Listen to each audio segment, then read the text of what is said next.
Ano ba kasi yun, Nida? Ano na naman nagawa ko sa'yo? Inis na tanong ni Naomi kay Nida matapos siya nitong kaladkarin palabas ng kusina. Kanino ko pa talaga tong gustong gawin eh. Kaso nandoon yung bata. Kumusta ang pagpapanggap bilang mami ni Diana? Masarap ba? Ani ni Nida habang hawak pa rin niya ang braso ni Naomi. Nagpumiglas naman si Naomi dahilan para mabitawan siya nito. Ay, oo, masarap talaga. Kasing sarap ng mga luto ko. Kahit kailan talaga, pilosopo ka. Hoy, ikaw, lubos-lubusin mo na ang pagpapanggap mo. Kasi hindi magtatagal, matatapos din itong masasayang mga araw mo. Kapag bumalik na si Ma'am Celine, tapos ang maliligayang araw mo dito sa mansyon, nga ka na lang.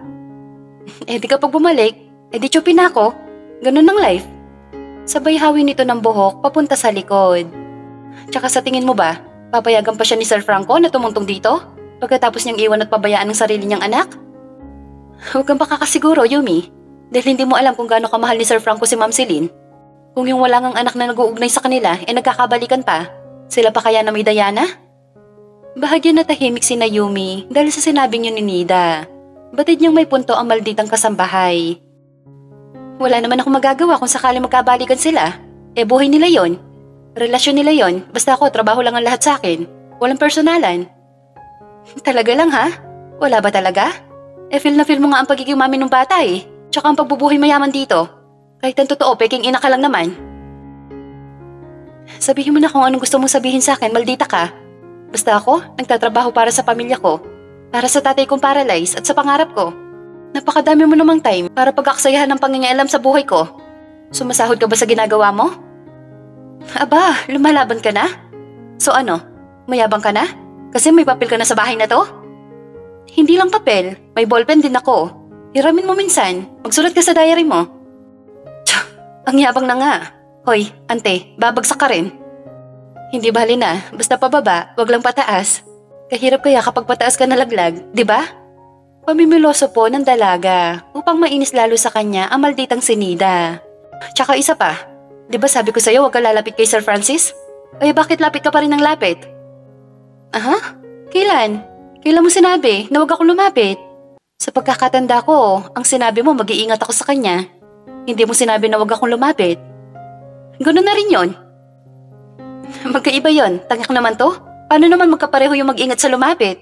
Kinder nga, alam yun eh. Oh, edi ikaw na. Wow, ikaw na matalino. Ay, salamat naman doon. I love it. Mukha mo. Maganda. Yok, maganda daw siya. Pero ano bang dahilan mo kung bakit tayo mo akong papalapitin sa magiging boyfriend ko? Ano? Gulat na tanong ni Nida. Magiging boyfriend mo? Ibang klase na talagang kayabangan mo, Naomi. Yes, kasi kaya kami magkasama kagabi. Kasi gusto niya daw ako ligawan. Bulong niya kay Nida dahilan para mainis pa ito. Sinungaling, sinasabi mo lang yan. Bakit ka naman liligawan ni Sir Francis? Eh bakit hindi siya mismo ang tanungin mo? Ang sabi pa nga niya, ipagpapaalam niya kay Sir Franco ang panliligaw niya sa akin. Kasi di ba nga, alam ng bata kami ni Sir Franco ang mag-asawa? Eh baka magulat yun kapag nalaman niya na nililigawan ako ng tito dada niya. Sa sobrang inis ni Nida sa kanya ay nilayasan siya nito. Para itong batang paslit na hindi pinahiram ng laruan. Tawang-tawa si Naomi pagkatapos nga siya layasan ni Nida. Pakiramdam niya ay nakaganti na siya sa pagmamaldita sa kanya nito. Ani ni Francis dahilan para mapatalon sa gulat ang dalaga. Sir? Anong sabi mo kay Nids? Hala sir, nandiyan ka po pala. Joke lang po yun. Kung ano po yung narinig mo, joke lang po yun. Binasa naman ni Francis ang itaas na labi gamit ang dila nito, sabay tumitig sa dalaga. Galit ka sir? Nanginginig na tanong ni Naomi. Seryoso ang tingin nito sa kanya nang bigla itong ngumiti. Dahilan para makahinga ng maluwag ang dalaga. Ano ka ba? Ayos lang yon. Buti nga sinabi mo yun eh, para tigilan na rin niya ako. Hindi ka po galit? Bakit naman ako magagalit? Sa totoo niyan, masaya ako. Bakit ka naman po masaya? Tsaka ano pong sabi mo? Para tigilan ka niya? Bakit ho? Kasi matagal nang may gusto sa akin si Nida. Tugon ng binata, kaya napanganga si Naomi. Hala, kaya pala nung unang araw ko dito, tapos pinuri mo ako, bigla niya akong hinatak. At sinabi na mag-iingat ako sa'yo. Ngayon, malinaw na sa akin. Gusto ka pala niya. Oo. At alam mo ba kung anong pinaka-worst? Ano po? Pinagkala ba naman niya na boyfriend daw niya ako? Nakarating sa akin yon nung sabihin sa akin ng barkada ko. Kasi yung kasambahay nila, nakakachismisan nitong si Nida. Eh di yun, kumalat na nga dito sa buong subdivision. Nakakatuwa naman po. Talagang ginawa po yun ni Nida? Yap, kaloko no? Muntik ko na nga palayasin yan dito eh. Kaso sayang din kasi, magaling sa paglilinis ng bahay, tsaka mapagkakatiwalaan naman. Iba lang talaga nagagawa ng paghanga. Parang ako din po pala siya eh. Ha? You mean, pinagkala mo din na may boyfriend ka kahit wala naman? Or pinagkala mo din na boyfriend mo yung taong gusto mo? Hindi po, yung kanina.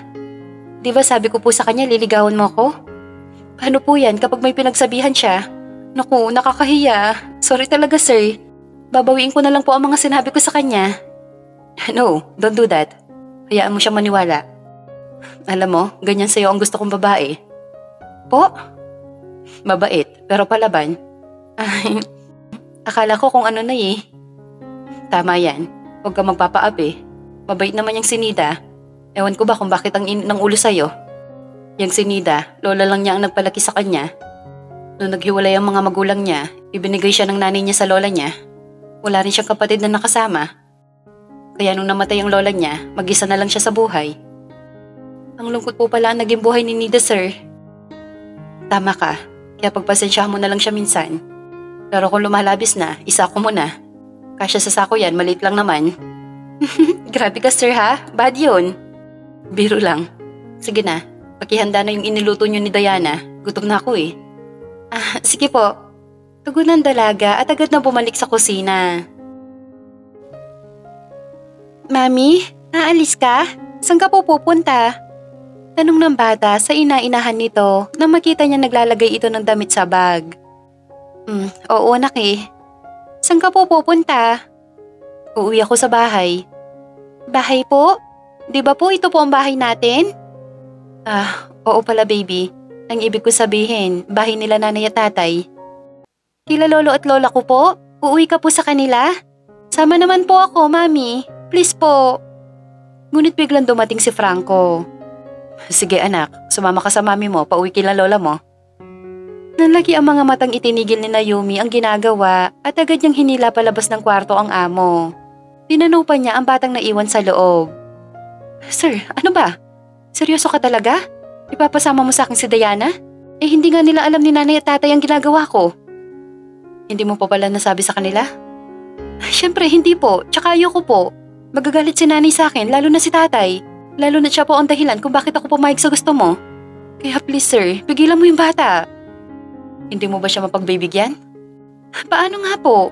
Hindi nga po nila alam. Ang alam nila, kusinera lang ako dito, tapos sasabihin ko nagpapanggap ako mami ni Diana? Sir naman. I'm sorry, naawa lang ako sa bata.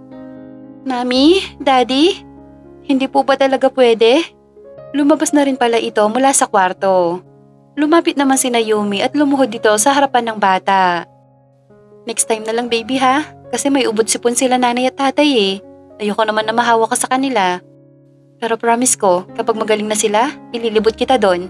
Okay ba yon? Sige po. Malungkot na tugon ni Diana, tsaka ito sumulyap sa kanyang ama. Pasensya na talaga baby, sana maintindihan mo. Dagdag din Naomi. Okay lang po.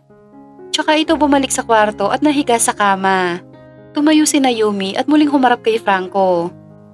Sir naman kasi, umasa tuloy siya. Sige na, ituloy mo na ang pag-aayos sa mga dadalhin mo. Ako nang bahala kay Diana. Sandali naging tahimik si Naomi, tsaka ito bumalik sa kwarto at tinabihan si Diana sa kama. Baby, galit ka ba kay mami? Sorry na anak. Hindi po. Tugon nito. Gusto mo ba talagang sumama? Agad naman itong bumangon at humarap kay Naomi. Pwede na po? Oo, hindi kita matiis eh. Talaga, Mami? Yehey! Daddy, pumayag na po si Mami na sumama ko kila Lola.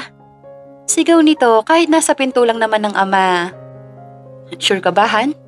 Tanong ni Franco sa dalaga, kaya napanganga ito. Han? Sa lubong ang kilay na tanong ni Naomi. Sige na, sweetie. Bibihisan ka na ng mami mo at sasama tayo sa kanya. Teka, pati ikaw, sir? Yes. Tugon ni Franco. Bakit po pala, sir, ang tawag mo kay daddy, mami? Lagi ko po naririnig yon. Hayaan mo na yon, anak. Yun kasi ang nakasanayan ng mami mo eh. Tugon ni Franco. Sige po. Pero anak, si mami may iwan doon ng 2 days. Sasama ka din kay daddy pabalik dito mamaya, ha? Po, but I want to stay with mami. Sige na, sabay na tayong bumalik, mami.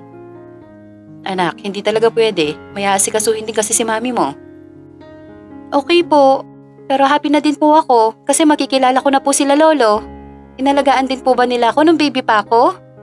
Muling nagkatinginan sila Naomi at Franco. Let's go na. Pag-iiba ni Naomi. Inasikaso nga ni Naomi ang bata. Aalis po kayo? Tanong ni Michelle na makita ang mga ito. Oo, ihahatid lang namin si Yumi. Pero babalik din kami ni Diana. Tugon ni Franco. Okay sir, ingat po. Ingat baby Diana. Thank you Yaya.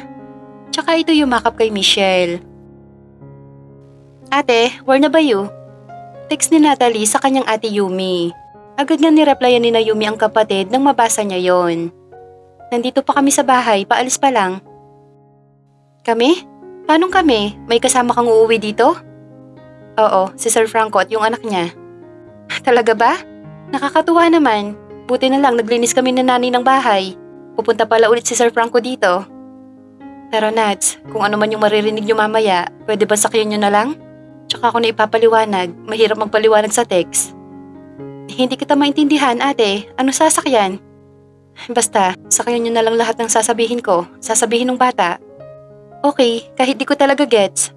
Pero feeling ko, mapapasabak ako sa actingan today. So, how much the talent fee, Direk? Tumigil ka nga. Sige na, basta pakisabi kila nanay ha. Huwag ka mo sila mabibigla sa mga maririnig nila sa bata. Paalis na kami. Okay ate, ingat. Huling reply ni Natalie sa kanyang ate Naomi. Nasa biyahe na nga sila habang si Diana ay masayang masaya. Sobra naman ang kabang nararamdaman ni Naomi. Okay ka lang ba? Po. Yes naman Han. Tugon ni Naomi sa amo, tsaka nito kinagat ang ibabang labi. Good. Mami, I'm so excited na po talaga. May tita po ba ako? Yes baby. Natalie ang name ng tita mo. Natalie? Ang pretty po ng name niya. Siguro po pretty din po siya gaya mo. Oo naman baby, napaka-pretty ng tita Natalie mo. Kaya po pala pretty ako, kasi pretty kayo ni tita Natalie. Tama baby,